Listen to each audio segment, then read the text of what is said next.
जय ज्योती, जय सावित्री, सावित्री शक्तीपीठ पुणे, महाराष्ट्र। मी शिला जयकुमार चर्चन, परतवाडा, अध्यक्ष सत्यशोधक समिती। मैत्रिणींनो, आपले मार्गदर्शक अण्णासाहेब पोरधरण सर यांच्या मार्गदर्शनाखाली आपण वेगवेगळे उपक्रम राबवत असतो। तर माझ्या या उपक्रमामधील सत्यशोधकीय मालिका यामध्ये सत्यशोधक भाग 19वा आज मी आपणासमोर सादर करीत आहे आणि विषय आहे सत्यशोधक विमलाबाई बागल।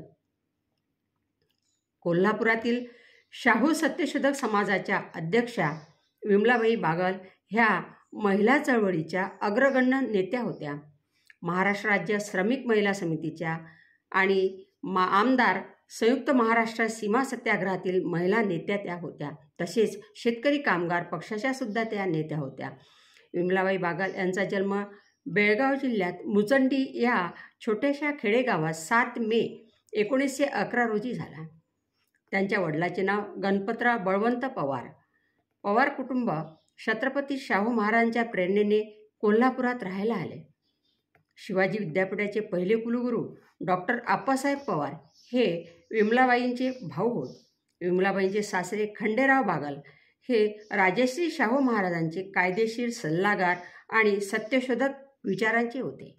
सत्यशोधक पुरोगामी विचाराच्या घराण्यात विमलाबाईंना महिलांचे प्रश्न सोडवण्यासाठी त्यांच्या पतीनेच ॲडव्होकेट वसंतराव बागल यांनी प्रोत्साहन दिले।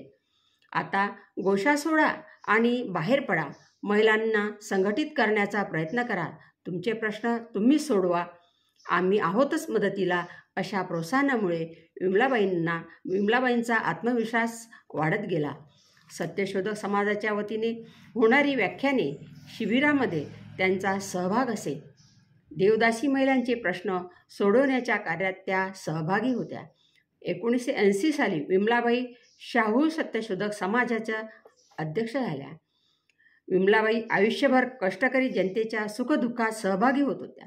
कष्टकरी कामगार स्त्रियांच्या संघटना उभारल्या, मोर्चे काढले, आंदोलने केली। स्थानिक स्त्रियांमध्ये जागृती निर्माण करण्यासाठी सातत्याने प्रयत्नशील राहिल्या। विमलाबाईंनी महिलांची एक सभा बोलवली होती, ती सुतिकागृहाच्या फेरविचारासाठी। तर कोल्हापुरामध्ये सभेसाठी सभागृह महिलांनी भरून गेले होते।